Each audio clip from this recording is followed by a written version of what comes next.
The morning sun peeked over the rooftops of a quiet suburban neighborhood, casting golden rays across freshly trimmed lawns and neatly painted houses. Birds chirped cheerfully, and the air smelled faintly of blooming flowers. It was shaping up to be just another peaceful day for Shayla Thompson, a hard-working single mother who juggled her responsibilities with grace and determination.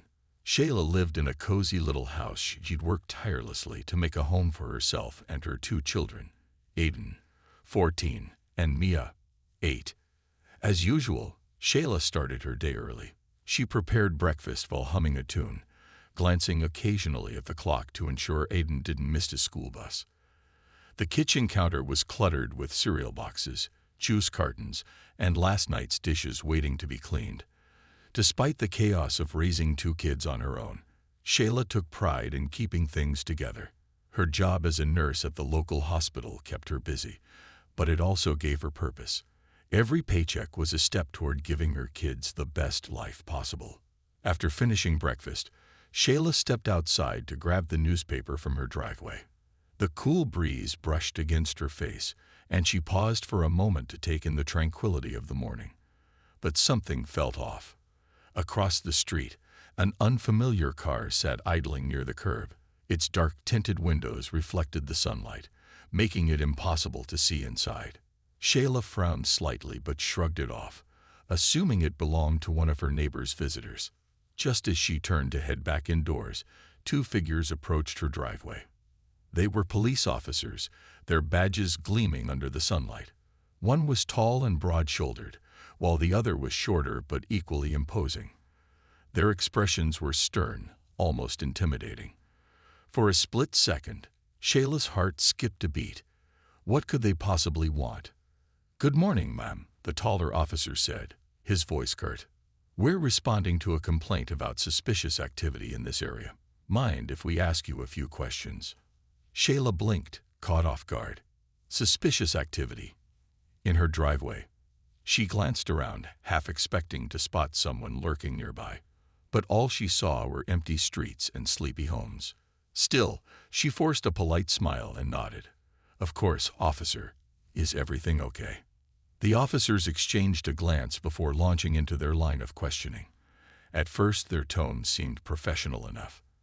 They asked about her routine, whether she'd noticed anything unusual lately, or if strangers had been hanging around the neighborhood. Shayla answered honestly, explaining that nothing out of the ordinary had happened. She even invited them to look around if they wanted to verify her story. But as the conversation continued, their demeanor shifted. The shorter officer began asking more intrusive questions about her job, her finances, and even how often her son played basketball in the driveway. Shayla's unease grew with each passing minute. Why were they so interested in her personal life? And why did she feel like she was being judged rather than helped? Despite her growing discomfort, Shayla remained calm. She knew better than to let fear show. Instead, she stood firm, meeting their gaze with quiet confidence. Little did she know, this encounter was far from over, and help would arrive in the most unexpected way imaginable. While Shayla stood in her driveway, trying to make sense of the officer's increasingly strange line of questioning, the real reason behind their visit was unfolding just a few houses down. Unbeknownst to Shayla, the so-called complaint had come from Karen Miller, a neighbor who had lived on the street for years but never quite fit in. Karen was known for sticking her nose where it didn't belong, whether it was gossiping about other families or calling the homeowners association over trivial matters like someone's mailbox being painted the wrong color. Karen fancied herself as the self-appointed guardian of the neighborhood, always quick to point out what she perceived as problems. To her, Shayla's family represented everything she disliked. A successful black woman raising two kids without a husband, living in a house that Karen secretly envied because it was newer and better maintained than her own. Over time, these petty jealousies festered into something uglier, a deep-seated prejudice that Karen barely acknowledged, let alone admitted to herself. The incident that triggered Karen's call to the police began the previous evening. Shayla's son, Aiden, had been practicing basketball in the driveway after dinner. It wasn't unusual for him to shoot hoops late into the night. He loved the game and dreamed of making the varsity team at school. The rhythmic thud of the ball bouncing against the pavement echoed softly through the quiet neighborhood, blending with the chirping crickets and distant hum of traffic. Most neighbors either didn't notice or didn't care. It was just part of life in a suburban community. But not Karen. Sitting by her living room window with her phone in hand, she scowled as she watched Aiden play. To her, the sound of the bouncing ball wasn't harmless fun. It was an annoyance, a disruption to her carefully curated idea of peace and order.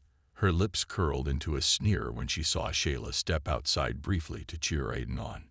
In Karen's mind, this simple act of parental support somehow confirmed her suspicions that Shayla's family didn't belong here, that they were different, suspicious, maybe even dangerous. By morning, Karen's irritation had morphed into outright paranoia. She picked up her phone and dialed 911, painting a picture of chaos and criminality that bore no resemblance to reality. "There's someone acting suspiciously on my street," she told the dispatcher, her voice dripping with exaggerated concern. "I think they're up to no good. You should send someone to check it out."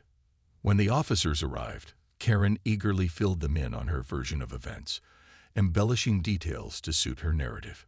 She described Aiden's basketball practice as aggressive behavior, insinuating that the noise and activity were signs of trouble brewing. She mentioned Shayla coming outside too, implying that there was something odd about a mother supporting her child. By the time the officers reached Shayla's driveway, Karen's toxic mix of prejudice and exaggeration had shaped their perspective entirely. Back at the scene, unaware of Karen's role in the ordeal, Shayla struggled to keep her composure. Each question from the officers felt more invasive than the last, chipping away at her patience. They demanded identification, asked intrusive questions about her income, and hinted that her presence in the neighborhood might be questionable, all based on nothing more than Karen's baseless accusations. As frustration bubbled beneath the surface, Shayla couldn't help but wonder why anyone would target her family this way. What had they done to deserve such treatment? Little did she know, the truth about Karen's involvement would soon come to light. And when it did, the entire neighborhood would have to confront the uncomfortable realities lurking beneath its seemingly idyllic surface. For now, though, Shayla faced the officers alone, determined to stand her ground despite the mounting tension. Shayla's frustration was growing with each passing moment. The officers' questions weren't just intrusive, they were disrespectful, as if they were trying to catch her in some imaginary wrongdoing. Every time she answered calmly and truthfully, they seemed to twist her words or ignore them altogether. It felt like no matter what she said, it wouldn't be enough to satisfy them. Her hands trembled slightly, but she kept them steady by gripping the edge of her folded arms. She wasn't going to let them see her fear. "Ma'am, we're just doing our job," the taller officer said, his tone sharp now. "You need to cooperate fully if you want this resolved quickly." Cooperate? Shayla almost laughed out loud at the absurdity of the statement. How much more could she possibly cooperate? She had already answered their questions, shown them her ID, and even invited them to look around her property. But instead of easing up, they pressed harder, their skepticism evident in every glance and comment. One of them even suggested that she might have something to hide, which made her blood boil.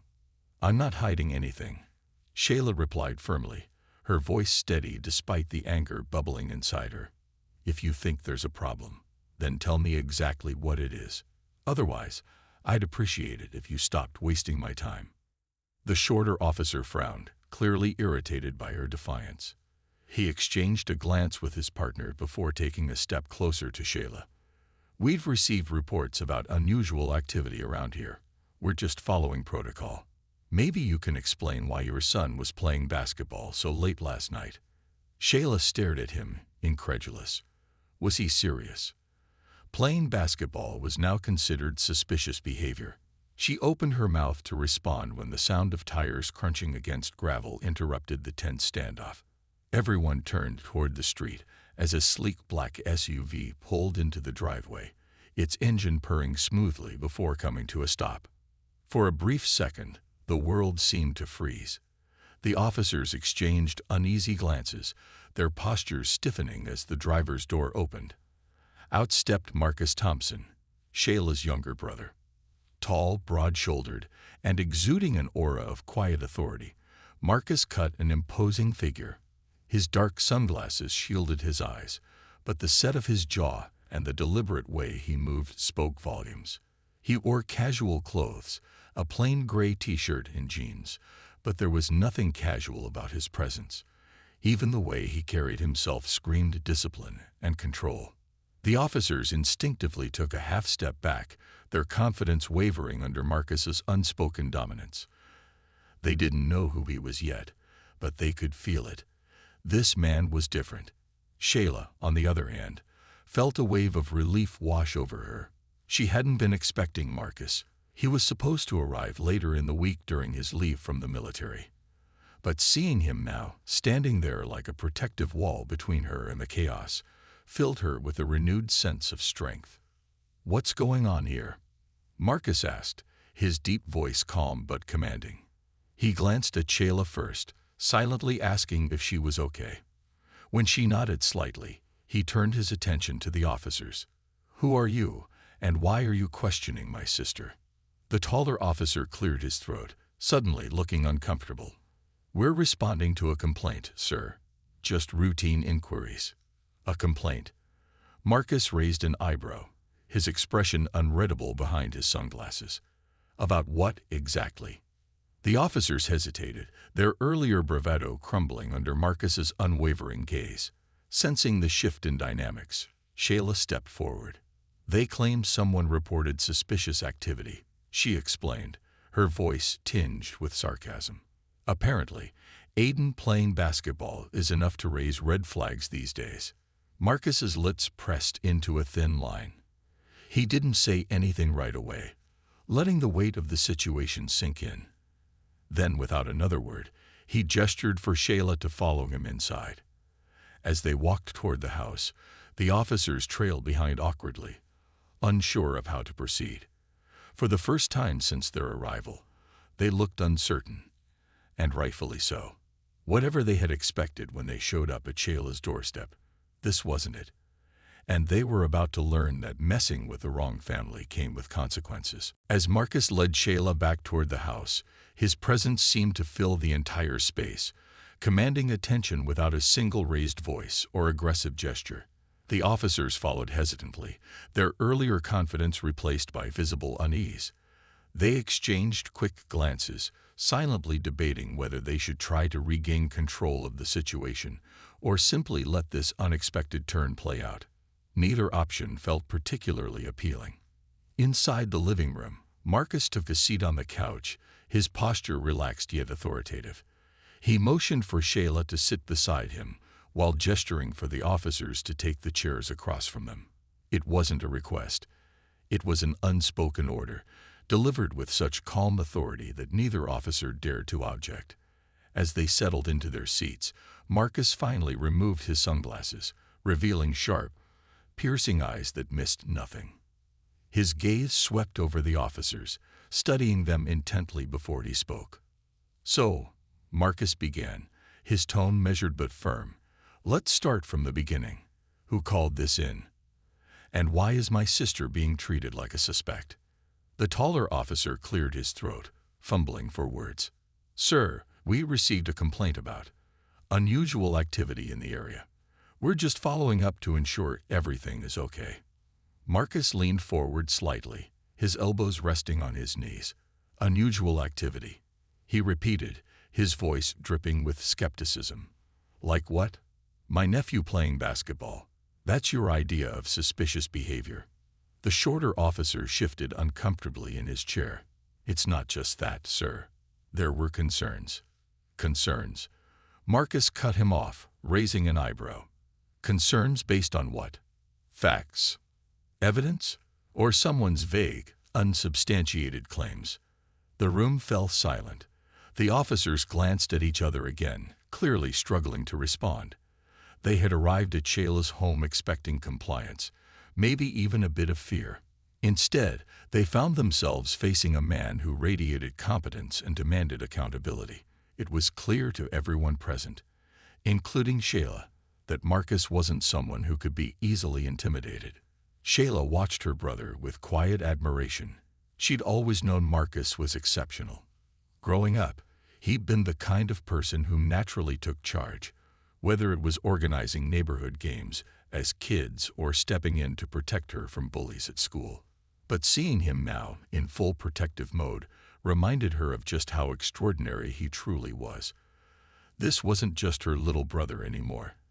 This was a highly trained soldier who had spent years honing his skills and earning respect in one of the most elite units in the military. Marcus turned his attention back to the officers, his expression softening slightly, but only slightly. "Look," he said, his tone still firm but less confrontational, "I understand you're doing your job, but you need to realize something. Coming here and harassing my sister isn't helping anyone. If there's a real issue, then address it properly. If not," he let the sentence hang in the air, leaving no doubt about the implications. One of the officers, visibly flustered, tried to defend their actions. "Sir, we're just responding to what we were told. We didn't mean any disrespect." Marcus tilted his head, studying the man carefully. "And who told you this? Who made the complaint?" The officers hesitated, exchanging another glance. Finally, the taller one muttered, "A neighbor reported it." "A neighbor?" Marcus echoed, his voice flat. "Do you know this neighbor? Have you verified their credibility? Or did you just show up here because someone said black family and basketball in the same sentence?" The accusation hung heavy in the air. The officers looked down at their boots, unable to meet Marcus's gaze. They knew they were on shaky ground now, and every word they spoke only dug them deeper into trouble. Shayla placed a hand on Marcus's arm, silently urging him to ease up, but she didn't stop him. She knew he was right. Someone needed to call these men out for their reckless assumptions and hold them accountable. And if anyone could do it effectively, it was Marcus. Finally, Marcus leaned back, crossing his arms over his chest. "Here's what's going to happen," he said, his tone leaving no room for argument. "You're going to tell me exactly who complained and why. Then we're going to have a conversation with this neighbor, together, because I want to hear firsthand what makes my family so suspicious." The officers nodded mutely, too intimidated to argue. For the first time since their arrival, they understood that this wasn't just a routine call.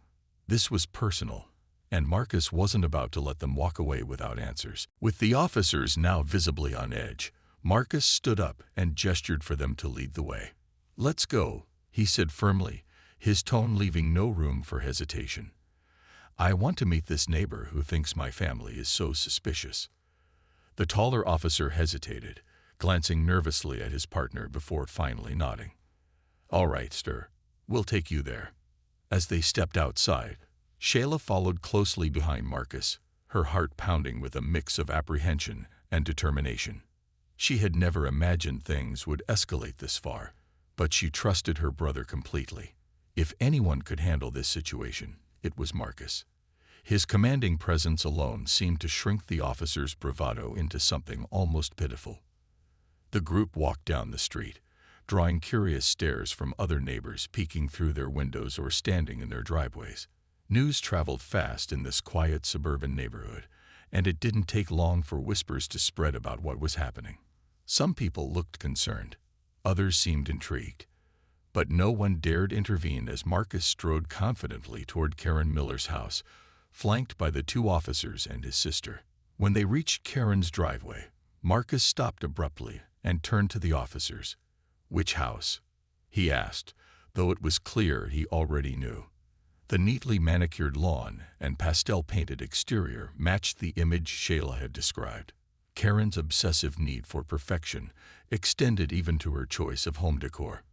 Before the officers could respond, the front door swung open, revealing Karen herself. Dressed in a floral print dress and clutching a cup of coffee, she looked startled to see such a large group gathered on her porch. Her eyes darted between the officers and Marcus, lingering for a moment too long on his imposing figure. For once, she seemed unsure of herself. "Karen Miller?" Marcus asked, stepping forward. His voice was calm, but carried an unmistakable edge that demanded respect. "We're here because you filed a complaint against my sister." Karen blinked rapidly, clearly caught off guard. I don't know what you mean," she stammered, her grip tightening around her coffee mug. "I just called to report some unusual activity. That's all." Marcus tilted his head slightly, studying her like a predator sizing up his prey. "Unusual activity," he repeated, his tone dripping with skepticism. "Like what?" "Kids playing basketball. A mother cheering them on. Those sound pretty normal to me." Karen's face flushed red, and she glanced nervously at the officers, hoping for support. But neither man said a word. They stood silently, shifting uncomfortably under Marcus's watchful gaze. "Well?" Marcus pressed, taking another step closer. "Why don't you explain exactly what made you think my family needed police attention?" Karen fumbled for words, her usual air of superiority crumbling under the weight of Marcus's interrogation. "It's not just that," she muttered, avoiding eye contact. "The noise. Late at night. It was disruptive." "Disruptive?" Marcus echoed, raising an eyebrow. "You're telling me the sound of a basketball bouncing, a game kids have played in driveways for decades, is disruptive enough to warrant calling the cops?" Karen opened her mouth to respond but closed it again, unable to come up with a convincing answer. Sensing her discomfort, Marcus continued, his voice growing sharper with each word. "And let's talk about your timing. You waited until morning to call, didn't you? Long after the noise stopped. So tell me, Karen, what really bothered you? Was it the basketball? Or was it seeing a black family living happily in a neighborhood where you think we don't belong?" The question hit like a thunderclap, silencing everyone present. Karen's jaw dropped, and her face turned a deeper shade of red. She sputtered indignantly, trying to deny the accusation, but the truth was written all over her expression. Even the officers exchanged uneasy glances, realizing they had been complicit in something far uglier than a routine investigation. Marcus didn't give Karen time to recover. "Listen carefully," he said, his voice low but firm. "My family has every right to live here, work here, and thrive here, just like anyone else. If you ever feel the urge to pick up the phone and make baseless accusations again, remember this moment. Because next time, I won't be so polite." Karen took a step back, visibly shaken. She mumbled something unintelligible before retreating into her house, slamming the door shut behind her. The tension in the air was palpable as the group stood silently in her driveway, letting the gravity of the confrontation sink in. Marcus turned to the officers, his expression softening slightly. "Now that we've cleared that up," he said, "maybe you can focus on real problems instead of harassing hardworking families." The officers nodded mutely, eager to escape the situation. As they walked away, Shayla, as Karen slammed her front door shut, the sound echoed through the neighborhood like a final punctuation mark to the confrontation. Marcus stood still for a moment, his jaw tight as he processed everything that had just unfolded. The officers lingered awkwardly nearby, clearly unsure of what to do next. They glanced at each other, then at Marcus, their earlier confidence completely shattered. It was clear they hadn't expected this visit to spiral into such an explosive and uncomfortable showdown. Shayla stepped forward, breaking the silence. "Thank you," she said softly, looking up at her brother. Her voice carried both relief and admiration. She knew how much it meant to have Marcus by her side, not just because of his intimidating presence, but because of the way he handled himself with intelligence, precision, and restraint. He didn't raise his voice or lose control. Instead, he dismantled Karen's accusations piece by piece, exposing the prejudice beneath them. Marcus nodded briefly, his expression softening when he looked at his sister. "You don't deserve this, Shayla," he said firmly. "No one does. This isn't about basketball or noise. It's about ignorance. And we're not letting it slide. The taller officer cleared his throat nervously, stepping forward cautiously. Sir, Mom, we understand there's been a misunderstanding here, he began, his tone apologetic but tinged with defensiveness. We were responding to a call, nothing more. We didn't mean any disrespect. Marcus turned slowly to face him, his piercing gaze locking onto the officer's eyes. A misunderstanding, he repeated, his voice calm but laced with skepticism. Is that what you're calling it? Because from where I'm standing, it looks like someone used your badge to justify their own biases. You showed up at my sister's house without evidence, questioned her integrity, and made assumptions based on hearsay. That's not a misunderstanding. That's negligence. The officer swallowed hard, visibly struggling to respond. His partner chimed in hesitantly, trying to smooth things over. We'll look into this further, sir. Make sure it doesn't happen again. Marcus crossed his arms over his chest, his stance unwavering. You'd better, he said, his tone leaving no room for argument. And while you're at it, maybe take a closer look at who's making these complaints. If someone uses 911 as a weapon to target innocent families, that's not just unfair, it's dangerous. People like Karen get away with this behavior because they know they won't be held accountable. But today, things are different. The officers exchanged another uneasy glance, nodding quickly in agreement. They wanted nothing more than to leave this situation behind them, but Marcus wasn't done yet. He leaned in slightly, his voice dropping to a quieter, more deliberate tone. I've seen enough injustice in my line of work to recognize it when it happens. Don't make me come back here again because of something like this. Understand? Both officers nodded vigorously, their faces pale. They muttered quick apologies before hurrying back to their patrol car, eager to put distance between themselves and the Thompson family. As their vehicle pulled away, Shayla let out a long breath she hadn't realized she'd been holding. Well, that was intense, she said, shaking her head with a mix of disbelief and relief. She glanced at Marcus, who still looked tense despite the resolution. Do you think they'll actually do anything about Karen? Marcus shrugged, his expression thoughtful. Hard to say, he admitted. But even if they don't, we've sent a message.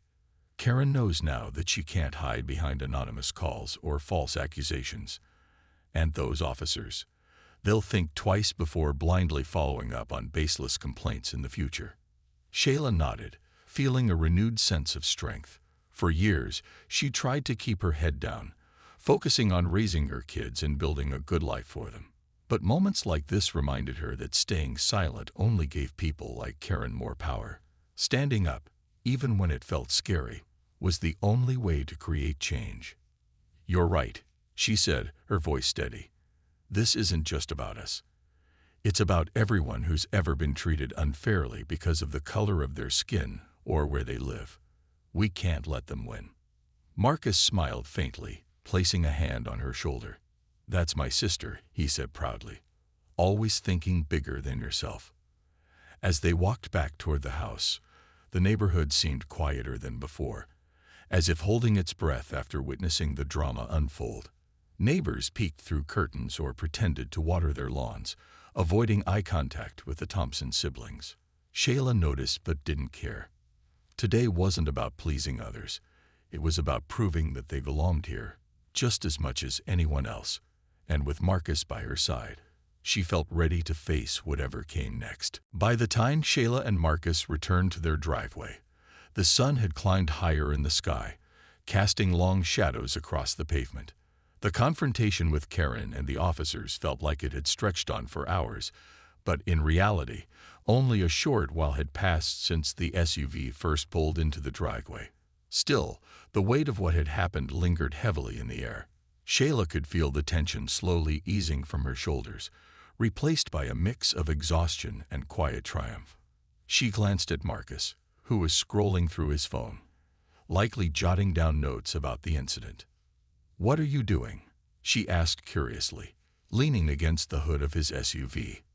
Documenting everything, Marcus replied without looking up.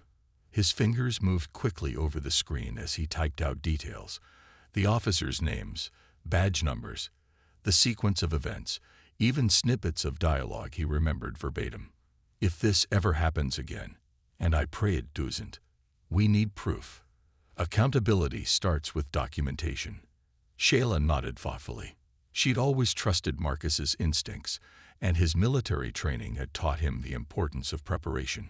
Still, the idea of filing a formal complaint made her stomach churn. It wasn't just the effort involved. It was the fear of retaliation, of being labeled difficult, or stirring up trouble in a neighborhood where she simply wanted peace.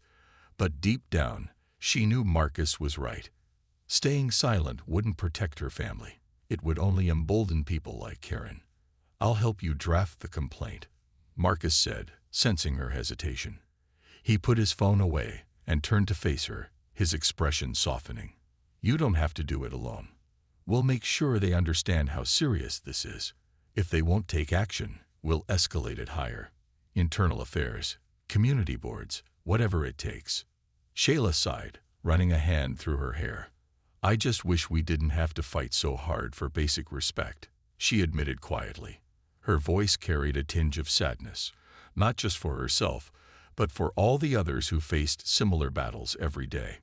"Why does it always feel like we're the ones carrying the burden of proving our worth?" Marcus placed a reassuring hand on her shoulder. "Because that's exactly what systemic injustice looks like," he said firmly. "But remember this, every time we push back, we chip away at the walls they've built around us. Today, we stood tall. We showed them they can't walk all over us, and that matters." As they talked, Aiden emerged from the house, basketball in hand. His dark eyes darted between his mom and uncle, clearly sensing that something big had happened. "Is everything okay?" he asked cautiously, bouncing the ball lightly against the ground. Shayla forced a smile, stepping forward to ruffle his hair affectionately. "Yeah, baby, we're good," she assured him. "Just some grown-up stuff we had to handle. Don't worry about it." Aiden frowned slightly, unconvinced. Was it because of me? Playing basketball last night? Before Shayla could respond, Marcus stepped in. "Nope," he said confidently, giving Aiden a playful nudge. "You did nothing wrong. People sometimes make mountains out of molehills because they're insecure or afraid of things they don't understand. But guess what? You keep shooting hoops, practicing your game, and showing everyone how talented you are. That's the best way to prove them wrong." Aiden grinned, his confidence visibly lifting. "Okay, Uncle Marcus," he said, dribbling the ball a few times before sprinting toward the hoop. As he launched into practice shots, the rhythmic thud of the ball echoed through the driveway, a sound that now felt defiantly triumphant rather than mundane. Watching her son play, Shayla felt a surge of determination. This moment wasn't just about defending her family. It was about setting an example for Aiden and Mia. They needed to see that standing up for themselves wasn't just necessary, it was powerful. Turning back to Marcus, she squared her shoulders. "Let's file that complaint tomorrow," she said decisively. "And maybe I should join one of those advocacy groups downtown, the ones fighting for change in the system." Marcus smiled proudly, his eyes lighting up. "Now that's the spirit," he said, pulling her into a quick hug. "Change starts small, but it grows when we stand together. And trust me, sis, you've got more strength than you realize." As the afternoon wore on, the neighborhood gradually returned to its usual rhythm. Kids rode bikes down the street, dogs barked in the distance, and cars rolled past at a leisurely pace. But inside the Thompson household, something had shifted. What began as an ordinary morning had transformed into a defining moment, a reminder that courage, resilience, and unity could overcome even the most unjust obstacles. And though the road ahead might still be challenging, Shayla and Marcus were ready to face it head-on, together. As the sun dipped below the horizon, painting the sky in hues of orange and pink, Shayla and Marcus sat together on the front porch. The day's drama had finally settled, leaving behind a strange mix of exhaustion and empowerment. Aiden was still outside shooting hoops, his laughter ringing out as Mia joined him, attempting clumsy shots that made him tease her good-naturedly. The sound of their joy filled the evening air, a reminder of the life Shayla worked so hard to build and protect. Marcus leaned back in his chair, stretching his long legs out in front of him. He sipped from a glass of iced tea Shayla had brought out earlier, his expression thoughtful. "You know," he said after a moment, breaking the comfortable silence, "I'm proud of you, Shay. Not just for today, but for everything you've done for those kids. You're raising them right, in a world that doesn't always make it easy." Shayla smiled softly, hugging her knees to her chest. "It's not easy, though, is it?" she replied, her voice tinged with both pride and vulnerability. "Some days I feel like I'm doing okay. Other days I wonder if I'm teaching them enough. About resilience, about standing up for themselves, about knowing their worth." "You are," Marcus said firmly, turning to look at her. His tone left no room for doubt. "Look at Aiden. He already knows how to push through challenges because he sees you doing it every single day. And Mia, she's fearless, just like her mom. That's all you can ask for, to give them tools to navigate this world while staying true to who they are." Shayla nodded slowly, letting his words sink in. It was comforting to hear such affirmation from Marcus, someone whose opinion she valued deeply. He wasn't just her younger brother, he was her rock, her confidant, and now, her co-defender in moments like these. Knowing she could count on him gave her strength when she needed it most. The conversation shifted naturally to the future.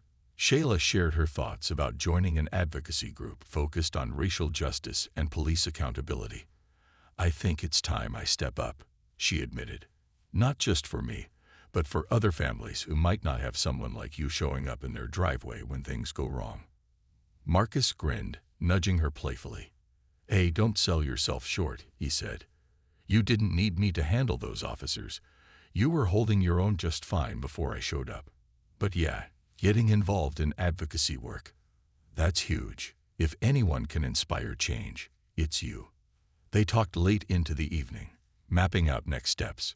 Shayla decided she'd start by filing the formal complaint against the officer's conduct, ensuring Karen's role in the incident was thoroughly documented.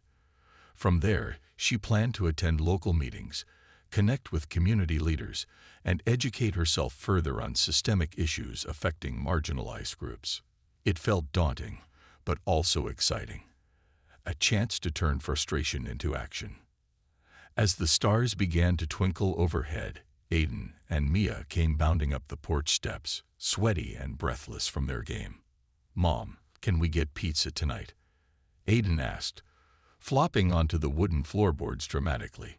"We deserve it after such a crazy day." Shayla laughed, reaching over to tussle his hair. "Pizza sounds perfect," she agreed, glancing at Marcus. "What do you say, Uncle Marcus? You sticking around long enough to help us devour a pepperoni pie?" "Wouldn't miss it for the world," Marcus replied with a chuckle, pulling out his phone to place the order. As the kids cheered and ran back inside to wash up, Shayla paused for a moment, watching them go. Her heart swelled with love and determination. Life wouldn't always be fair or easy, but together they could face anything.